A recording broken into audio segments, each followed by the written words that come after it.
SP એજ્યુકેશનમાં આપનું સ્વાગત છે. આપણે આ ચર્ચા કરવાની છે ધોરણ 10નું ચેપ્ટર નંબર 1 અને વાસ્તવિક સંખ્યાઓ. જો ચેપ્ટર નંબર 1 છે એ એકદમ સરળ છે. ગણિતમાં જેને ઓછું આવડે છે એનાથી પણ આ દાખલા થઈ શકે છે. આ ચેપ્ટરની ગુણભારની આપણે ચર્ચા કરી તો કે આ ચેપ્ટર છે એનો ગુણભાર છે 4 થી 6 માર્ક વચ્ચે ગમે એટલું પૂછાઈ શકે. ઇન્ટ્રોડક્શન. આજ આપણે વાસ્તવિક સંખ્યા કોને કહેવાય, વાસ્તવિક સંખ્યા શું છે, વાસ્તવિક સંખ્યાની અંદર કઈ કઈ સંખ્યાનો સમાવેશ થાય છે, વાસ્તવિક સંખ્યા છે એના વિશે આપણે થોડી ઘણી માહિતી મેળવીશું. તો વાસ્તવિક સંખ્યાની વાત કરું તો મારા મત પ્રમાણે વાસ્તવિક સંખ્યા છે એ ફાધર્સ ઓફ નંબર એટલે કે બધી જ સંખ્યા છે એ વાસ્તવિક સંખ્યાની અંદર સમાય જાય છે. તો વાસ્તવિક સંખ્યાની કોઈ પ્રોપર વ્યાખ્યા નથી, પરંતુ વાસ્તવિક સંખ્યા આપણે સમજવી હોય તો એને આપણે આવી રીતે સમજી શકીએ કે વાસ્તવિક સંખ્યા એટલે એવી સંખ્યા કે જેમાં બધા જ પ્રકારની સંખ્યાઓ, બધા જ પ્રકારની જે કાંઈ પણ સંખ્યાઓ છે એ બધી જ સંખ્યાઓનો એમાં સમાવેશ થાય. જેવી કે n પ્રાકૃતિક સંખ્યા છે, પૂર્ણ સંખ્યા છે, પૂર્ણાંક સંખ્યા છે, અપૂર્ણાંક સંખ્યાઓ છે, અવિભાજ્ય સંખ્યાઓ છે, વિભાજ્ય સંખ્યાઓ છે, સમય સંખ્યા છે અને અસમય સંખ્યા. આ બધા જ પ્રકારની જે કાંઈ પણ પ્રકારની સંખ્યાઓ છે એ બધી જ સંખ્યાઓનો સમાવેશ વાસ્તવિક સંખ્યામાં થાય. સૌપ્રથમ તો આપણે આ બધી સંખ્યાઓ છે એને એક વખત ફરી તાજી કરી લઈએ, કારણ કે ધોરણ 8-9માં પ્રાકૃતિક સંખ્યા, પૂર્ણ સંખ્યા આવી બધી જ સંખ્યાઓ આવે છે, પરંતુ આપણે આ સંખ્યાઓને ફરી એકવાર તાજી કરી લઈએ. પ્રથમ આપણે વાત કરીએ તો પ્રાકૃતિક સંખ્યા એટલે કે રિયલ નંબર એટલે કે ધન પૂર્ણાંક સંખ્યા. આ સંખ્યાને બીજું ધન પૂર્ણાંક સંખ્યાઓ તેને કહે છે. તો આ પ્રાકૃતિક સંખ્યાઓ છે એની અંદર કઈ કઈ પ્રકારની સંખ્યા આવે તો કે 1 આવે, 2 આવે, 3 આવે, 4 આવે, આવી રીતે અનંત સુધી પણ કેવી ધન પૂર્ણાંક સંખ્યાઓ. આની અંદર 1, 2, 3, 4, 5, 6, 7, 8, 9, 10 આવી રીતે અનંત સંખ્યાઓ આવે. પછી આવે છે પૂર્ણ સંખ્યાઓ. જો પ્રાકૃતિક સંખ્યા છે એ પૂર્ણ નથી, કારણ કે પ્રાકૃતિક સંખ્યાની અંદર 0 નથી, તો સંખ્યાને પૂર્ણ કરવા માટે એની અંદર 0 ઉમેરવો પડે. તો પૂર્ણ સંખ્યા છે એને હોલ નંબર કહેવામાં આવે છે, એટલે કે એને W વડે દર્શાવાય છે. તો આપણે W એટલે કે પૂર્ણ સંખ્યા છે એની અંદર કેવી સંખ્યા આવે તો કે એની અંદર 0 આવે, 1 આવે, 2 આવે, 3 આવે, આવી રીતે અનંત સુધી આવે. તો પૂર્ણ સંખ્યા છે એની અંદર 0 આવે. પૂર્ણાંક સંખ્યાની વાત કરી એટલે કે Z પૂર્ણાંક સંખ્યા છે એની અંદર ઋણ સંખ્યાઓ આવે, 0 આવે અને ધન સંખ્યાઓ આવે. તો પૂર્ણાંક સંખ્યા છે એને આપણે Z વડે દર્શાવી તો અનંતથી -3 છે, -2, -1, 0, 1, 2 આવી રીતે અનંત એટલે આમાં બધી જ ધન સંખ્યાઓ આવી જાય, 0 આવી જાય અને બધી જ ઋણ સંખ્યાઓ આવી જાય. હવે આપણે ચર્ચા કરી સમય સંખ્યાની. સમય સંખ્યા કોને કહેવાય તો જો સમય સંખ્યા છે એ પહેલાં તો સમય સંખ્યાની વાત કરી તો સમય સંખ્યાની અંદર પ્રાકૃતિક સંખ્યા આવી જાય, પૂર્ણ સંખ્યા આવી જાય, પૂર્ણાંક સંખ્યા આવી જાય, અપૂર્ણાંક સંખ્યા આવી જાય, અવિભાજ્ય સંખ્યા આવી જાય, વિભાજ્ય સંખ્યા આવી જાય, દશાંશવાળી સંખ્યા આવી જાય. તો આ ઉપરની બધી જ સંખ્યા છે એ સમય સંખ્યાની અંદર આવી જાય. તો એને આપણે સાંકેતિક ભાષામાં અથવા વ્યાખ્યા સ્વરૂપે સમય સંખ્યાને આવી રીતે દર્શાવી શકીએ કે પીના છેદમાં ક્યુ અથવા એના છેદમાં બી કે જ્યાં પી અને ક્યુ બિલોંગ્સ ટુ ઝેડ. એનો મતલબ એવો છે કે તમે કોઈ પી સંખ્યા લ્યો, કોઈ ક્યુ સંખ્યા લ્યો અને આ બંને સંખ્યા છે એ ઝેડમાંથી હોવી જોઈએ. ઝેડમાંથી હોવી જોઈએ એટલે કે 1 છે ઋણ હોય તો ચાલે, 0 હોય તો ચાલે અને ધન હોય તો ચાલે, પરંતુ એક કન્ડિશન છે કે જ્યાં q not equal to 0, q not equal to 0 એટલે છેદમાં ક્યારેય 0 હોઈ શકે નહીં. તો તમારે સમય સંખ્યાની અંદર આપણે અંશ અને છેદવાળી સંખ્યા હોય, પરંતુ ધ્યાન રાખવાનું કે છેદની અંદર ક્યારેય 0 હોય નહીં. તો સમય સંખ્યા છે એના છેદમાં 0 હોય નહીં. થોડાક એક્ઝામ્પલ જોઈ તો જો -3/2 છે, -1/2, 0, 1/2, 3/2, પછી 2 છે, 4 છે, તો આવી બધી સંખ્યાઓ છે એ સમય સંખ્યા છે. દશાંશવાળી સંખ્યા જોઈએ તો 0.50 છે, 0.375 છે.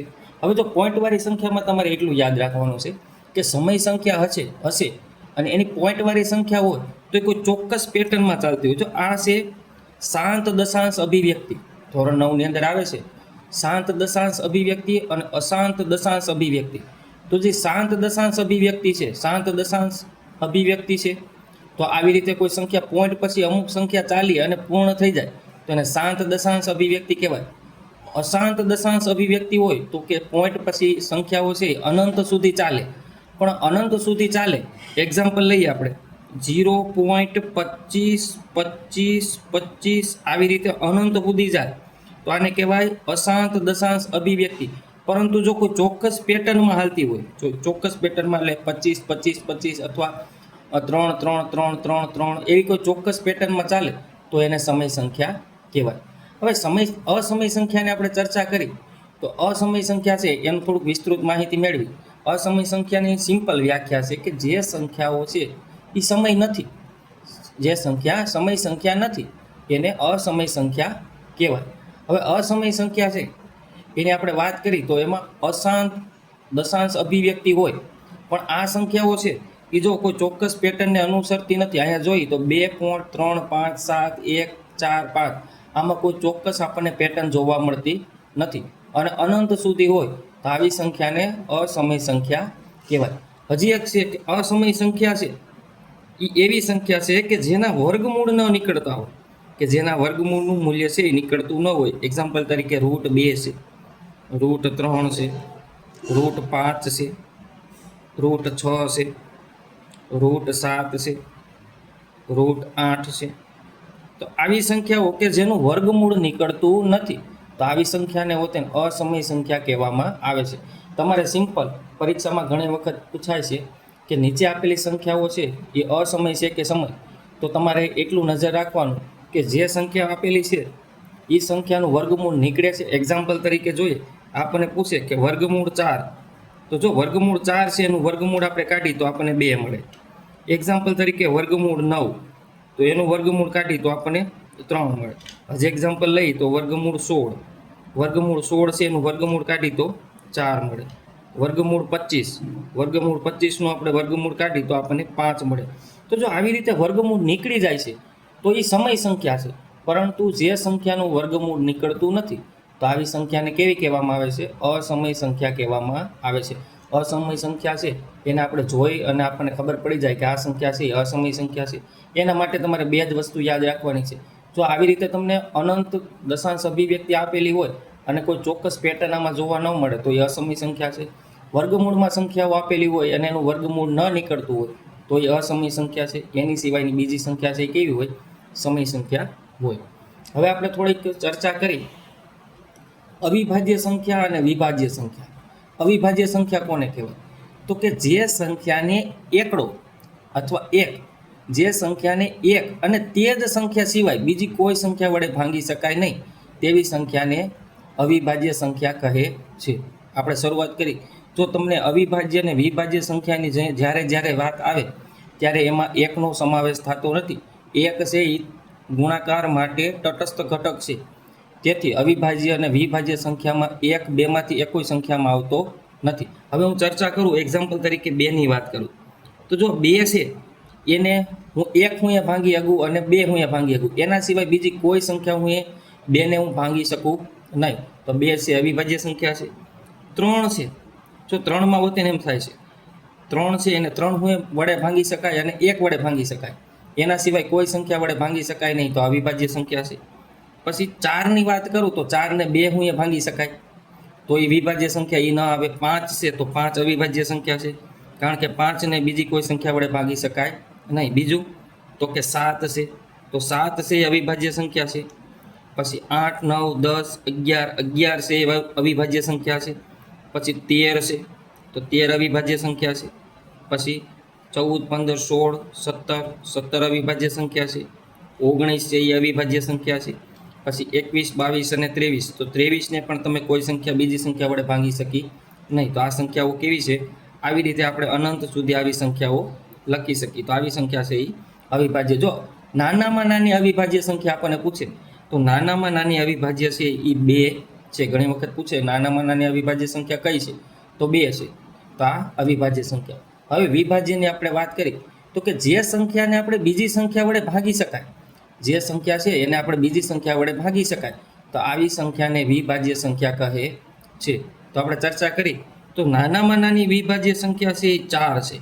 4ને આપણે 2 ગુણ્યા 2 એટલે 4, પછી 6 એટલે 3 દુ ને 6, પછી 7 8 8 છે, 4 દુ 8, 2 ચોકું 8, પછી 9 તો કે 3 તેરી 9, 10 તો કે 5 દુ 10, પછી તો કે 12 તો કે 6 ગુણ્યા 2 એટલે 12, 4 તેરી 12, 3 ચોકું 12, પછી 14 તો કે 7 દુ 14 અથવા 2 સત્તા 14, પછી 15 તો કે 5 તેરી 15, પછી 16 તો કે 8 દુ 16, 4 ચોકે 16. તો આવી રીતે જે સંખ્યાને આપણે બીજી સંખ્યા વડે ભાગી શકીએ તો આવી સંખ્યાને કેવી કહેવાય? વિભાજ્ય સંખ્યા કહે છે. હવે આપણે ચર્ચા કરી લસા અને ગુસા. તો આ ચેપ્ટરની અંદર લસા ગુસા અને અસમય સંખ્યા સિવાય બીજું કાંઈ છે નહીં. ચેપ્ટર એકદમ સરળ. આમાંથી MCQ અને 1 માર્કના પ્રશ્ન પૂછાવાની મેક્સિમમ શક્યતાઓ છે અને પરીક્ષામાં એ જ પૂછાય છે. હું તમને સ્વાધ્યાયના અમુક દાખલા કહીશ, જે દાખલાઓ IMP છે, પરીક્ષામાં વારંવાર પૂછાય છે. પરંતુ અત્યારે આપણે લસા ગુસાની વાત કરી તો ગુસા એટલે ગુરુત્તમ સામાન્ય અવયવ અને લસા એટલે લઘુત્તમ સામાન્ય અવયવ. હવે આપણે આગળના ધોરણમાં લસા ગુસા શોધતા આવડે છે, પરંતુ આપણે થોડા ઘણા હજી પ્રયત્ન કરી કે કેવી રીતે ગોતી શકાય. તો આપણને 2 રીતથી લસા અને ગુસા ગોતવાનો આપણે પ્રયત્ન કરીશું. એક સિમ્પલ રીત છે, જે રીતથી હું લસા અને ગુસા શોધું છું. એક્ઝામ્પલ તરીકે હું 2 સંખ્યાઓ લઈ લઉં. એક સંખ્યા છે 15 અને એક સંખ્યા છે 20. આવી રીતે હું 2 સંખ્યા લઈ લઉં. હવે મારે આના અવયવ પાડવાના છે. અવયવ એટલે એવી સંખ્યા કે જે અવિભાજ્ય હોય પછી એના ભાગ પડે નહીં. એક્ઝામ્પલ તરીકે 15 છે, એના અવયવ પાડું તો મને ક્યાં અવયવ મળે? તો કે 5 તેરી 15, 2 અવયવ મળે. 15ના કેટલા મળે? 2 અવયવ મળે. પછી 20 છે તો 20ના આવી રીતે અવયવ પડી શકે કે 10 ગુણ્યા 2, હજી 10ના અવયવ પડે 5 ગુણ્યા 2. તો આવી રીતે આના અવયવ પડે. તો હવે જો આપણે શું કરવાનું છે, આવી રીતે તમે અવયવ પાડી અને તમારે આમ લખવાનું છે. 15ની સામે કેટલા અવયવ મળે છે આપણને? 5 અને 3. અને 20ની સામે આપણને કેટલા અવયવ મળે છે? તો કે 5 ગુણ્યા 2 ગુણ્યા 2, તો કે 5 2 અને 2. હવે લસા લખવો છે, આપણે લસા શોધવો છે તો જો એકદમ સિમ્પલ રીત છે, હું તમને લસા શીખવાડું. લસામાં તમારે આ 2 સંખ્યામાંથી જોવાની મોટી સંખ્યા કઈ છે, 15 કે 20? તો કે 20. તો 20ના અવયવ લખી નાખવાનું. લસા બરાબર 5 ગુણ્યા 2 ગુણ્યા 2. આવી રીતે એના લસા લખી નાખવાનું. સોરી, આ જે સંખ્યા છે એના મોટી સંખ્યાના આપણે અવયવ લખી નાખી. 5 દુ 10 અને 10 દુ 20. હવે તમારે પહેલું કામ કરવાનું છે કે હવે જે સંખ્યા રહી ગઈ છે, બાકી છે, એમાં જોવાનું. અહીંયા 5 છે, એ આની અંદર છે તો કે હા. બીજું જોવાનું, અહીંયા 3 છે, એ આ સંખ્યાની અંદર છે, જો નજર મારો. આને બીજો અવયવ 3 છે, આ સંખ્યામાં છે. જો હોય તો લખવાનો નથી, ન હોય તો આપણે એનો ગુણાકાર કરી દેવાનો છે. તો છે આમાં? તો કે નહીં. તો એનો ગુણાકાર આપણે કરી દઈએ. હવે જો 5 દુ 10, 10 દુ 20, 20 તેરી 60. તો આ સંખ્યા છે એનો લસા કેટલો આવે છે? 60. હવે ગુસા છે, ગુસા એકદમ સિમ્પલ છે, લસા કરતાં પણ સહેલો. ગુસા કેવી રીતે મળે? તો કે જે કાંઈ સંખ્યા આપેલી છે એના અવયવ પાડી અને બંનેમાં આપણે જોવાનું, બંનેની અંદર સામાન્ય સંખ્યા એવી સંખ્યા કઈ છે કે જે બંનેની અંદર છે. બંનેની અંદર જોવો જેને કઈ સંખ્યા તમને દેખાય છે કે જે બંને સંખ્યામાં આવતી હોય. તો કે આની અંદર મને 5 દેખાય છે, આની અંદર 5 દેખાય છે. તો બંનેની અંદર 5 છે, તો જે કોમન સંખ્યાઓ છે એ લખવાની. તો ગુસા કેટલો થાય? 5. હાલો હજી એક આપણે એક્ઝામ્પલ લઈએ, થોડીક મોટી સંખ્યા લઈએ. હું લઉં છું એક સંખ્યા લઉં છું 20 અને એક સંખ્યા લઉં છું હું 30. આવી રીતે 2 સંખ્યાઓ લઉં છું. હવે જો હું સીધા અવયવ પાડું છું. 20 છે એના અવયવ આપણે હવે 10માં આવી ગયા, આપણને અવયવ પાડતા આવડી જાય. 20 છે એના અવયવ કેટલા થાય? તો કે 5 ગુણ્યા 2 ગુણ્યા 2. તો 5 દુ 10 અને 10 દુ 20. બીજી સંખ્યા છે 30, હું એના અવયવ પાડું તો 15 દુ 30 થાય. તો 5 તેરી 15 અને 15 ગુણ્યા 2 એટલે 30. હવે મારે શોધવો છે લસા, તો હું લખીશ લસા. એમાં જોવાનું મોટી સંખ્યા કઈ છે, 20 કે 30, તો કે 30. 30 ના અવયવ લખી નાખવાના, 5 ગુણ્યા 3 ગુણ્યા 2. હવે આપણે નાની સંખ્યા જે બાકીની સંખ્યા છે એમાં જોતું જવાનું કે અહીંયા 5 છે તો આની અંદર છે લસામાં, તો કે હા, તો નહીં લખવાના. અહીંયા જોવાનું 2 છે આમાં છે, તો કે હા, તો નહીં લખવાના. આ બીજી સંખ્યા બીજો બગડો છે, બીજી 2 છે એ આમાં છે, તો કે નહીં, એક જ વખત 2 છે, બીજી વાર નથી, તો ન હોય તો એને લખવાના. તો હવે જો 5 તેરી 15, 15 દુ 30 અને 30 દુ ને 60, તો કેટલા થાય છે 60, તો લસા આવે 60. હવે આપણે ગુસાની વાત કરી તો ગુસામાં જો બંનેમાં સામાન્ય હોય એવી કેટલી સંખ્યા, તો કે 1 5 અહીંયા છે, 1 5 આમાં, બંનેમાં 5 છે, 2 આમાં છે, 1 2 આમાં છે.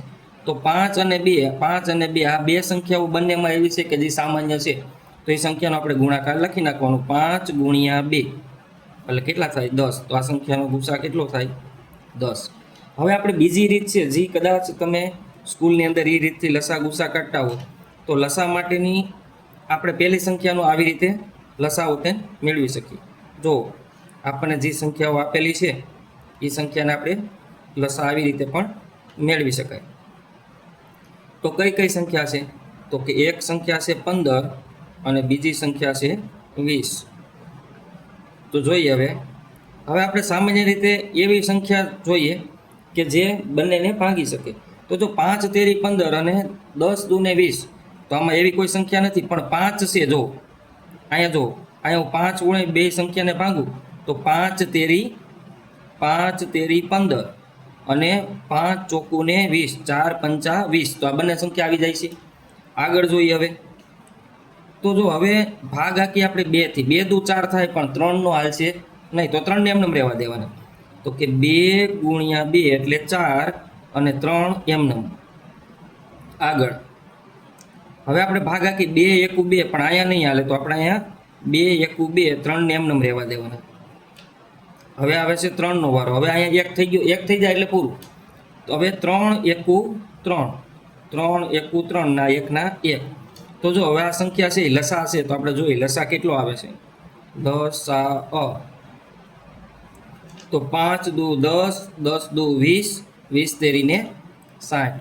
તો આપણે નજર મારી તો જો આપણે મેં જે રીતે દાખલો ગણેલો છે એની અંદર પણ લસા આપણને 60 મળે છે, અને આપણે આવી રીતે શોધીએ તો પણ આપણને લસા કેટલો મળે 60 મળે. પણ મને આ રીત છે એ સરળ એટલા માટે લાગે છે કે આપણે અવયવ પાડી અને લસા અને ગુસાને એકદમ સરળતાથી શોધી શકીએ. હવે આપણે ધોરણ 10માં છીએ તો આપણને અવયવ પાડતા આવડે, અને અવયવ પાડતા આવડે તો લસામાં આપણે એટલું યાદ રાખવાનું છે કે બંનેમાં હોય સંખ્યા પણ બીજી વાર એ સંખ્યા આવવી જોઈએ નહીં. અને ગુસામાં એ યાદ રાખવાનું કે બંનેની અંદર જે સંખ્યા સામાન્ય છે, બંનેની અંદર જે સંખ્યા છે એનો ગુણાકાર એટલે ગુસા, અને લસા એટલે બંનેમાં આવતી તમામ સંખ્યા આવી જાય, પણ એકને એક સંખ્યા બીજી વાર આવે નહીં. તો આવી રીતે આપણે લસા અને ગુસા શોધી શકીએ. હવે એક લસા અને ગુસા માટે એક સૂત્ર છે, એની આપણે ચર્ચા કરી. તો કે લસા અને ગુસા શોધવા માટેનું સૂત્ર છે આપણી બુકમાં આવી રીતે આપેલું છે. આપેલી સંખ્યાનો અથવા બંને સંખ્યા હોય કે 3 સંખ્યા હોય, તો આપણે અહીંયા લખી છે આપેલી સંખ્યાનો ગુણાકાર બરાબર લસા ગુણ્યા ગુસા. હવે ધારો કે આપણી પાસે સંખ્યા છે, ધારો કે સંખ્યા આપણી પાસે કઈ છે, તો કે a અને b આ બે સંખ્યાઓ છે. તો આપણે આને આવી રીતે લખીએ કે a ગુણ્યા b બરાબર લસા ગુણ્યા ગુસા. હાલો આપણે ઉપર જે સંખ્યા ગણેલી છે એના ઉપર આમાં કિંમત મૂકીને આપણે જોઈએ. તો ઉપર આપણે જે એક્ઝામ્પલ લીધા હતા આમાં માની લો કે એક પહેલી સંખ્યા હતી 15 હતી અને બીજી સંખ્યા આપણે 20 લીધી હતી, બરોબર છે. તો આપણે ટ્રાય કરી કે આ બંને જમણી બાજુ અને ડાબી બાજુ સમાન આવે છે. તો એ કેટલા હતા 15, બી કેટલા છે તો કે 20, લસા આપણને કેટલો મળેલો હતો ત્યાં 60, અને ગુસા કેટલો હતો 5. હવે જો ડાબી સાઈડ આપણે જોઈએ, ડાબી સાઈડ એટલે આ, તો તો 15 દૂને 30 એટલે એનો ગુણાકાર થશે 300 અને જમણી સાઈડ જોઈએ તો 6 પંચાને 30 એટલે એનો ગુણાકાર કેટલો થશે 300. હવે આ સૂત્ર આપણને ક્યાં કામમાં આવે તો કે આ સૂત્રની મદદથી આપણને છે ને કાં બે સંખ્યા આપેલી હોય અને એનો લસા આપેલો હોય તો ગુસા શોધવાનો હોય, ગુસા આપેલો હોય તો લસા શોધવાનો હોય, અથવા આપણને એવું બને કે બંને સંખ્યા છે એનો લસા ગુસા અને કોઈ એક સંખ્યા આપી દે તો આપણે બીજી સંખ્યા શોધવાની થાય. આપણે એનો એવી રીતે ટ્રાય કરી કે હાલો કે આપણને બી સંખ્યા છે એની કિંમત ખબર નથી, આપણને બુકની અંદર આપી દીધું કે એ બરાબર 15, લસા બરાબર 60 અને ગુસા બરાબર 5. તો સૂત્રની અંદર કિંમત મૂકી અને આપણે બી શોધવાનો પ્રયત્ન કરી. તો સૂત્ર શું છે? એ ગુણ્યા બી. એ કેટલા છે તો કે એ છે 15, બી કેટલા તો કે નથી ખબર અમને, લસા કેટલો આપેલો છે તો 60 અને ગુસા કેટલો છે તો કે 5. હવે આપણે બી ને કરતા બનાવી તો બી ને કરતા બનાવી therefore બી બરાબર 60 ગુણ્યા 5 અને આ 15 ગુણાકારમાં છે, આ બાજુ આવે તો ભાગાકારમાં. તો જો 15 ચોખ્ખું 60 તો કેટલા વધે 4 પંચાને 30, સોરી 4 પંચાને 20. તો આપણને બી ની કિંમત કેટલી મળે છે 20 મળે છે. તો અહીંયા બી ની કિંમત કેટલી છે જો, જે આપણે અહીંયા લીધી નહોતી એમને મૂક્યા તો સૂત્રની અંદર એમને બી ની કિંમત મૂકી હતી તો બી ની કિંમત અહીંયા 20 હતી તો આપણને અહીંયા કેટલી મળે છે 20 મળે છે. તો આવા સિમ્પલ એક જ સૂત્ર છે કે જેની મદદથી આપણે લસા અને ગુસા છે આમાં એમસીક્યુ ને 1 માર્કમાં પૂછે છે કે બે સંખ્યા આપેલી છે એનો લસા આપેલો હોય તો ગુસા શોધવાનો હોય, ગુસા આપેલો હોય તો લસા શોધવાનો હોય, અથવા બંને સંખ્યામાંથી કોઈ એક સંખ્યા આપેલી હોય અને લસા અને ગુસા આપેલો હોય તો બીજી સંખ્યા શોધવાની. સમય સંખ્યા છે એને આપણે આ માહિતી વાત કરેલી છે કે અસમય સંખ્યાઓ કેવી હોય, કોઈ જે સંખ્યા છે એની આપણે વાત કરી તો કે વર્ગમૂળમાં આવેલી એવી સંખ્યા કે જેનું વર્ગમૂળ નીકળે નહીં એવી સંખ્યાને હું તેને અસમય સંખ્યા કહે છે. જેમ કે એક્ઝામ્પલ તરીકે વર્ગમૂળ 2, વર્ગમૂળ 3, વર્ગમૂળ 5, વર્ગમૂળ 6, વર્ગમૂળ 7, વર્ગમૂળ 8, વર્ગમૂળ 10. તો હવે આપણે સીધા સ્વાધ્યાય 1.1 ની આગળના ભાગમાં ચર્ચા કરીશું.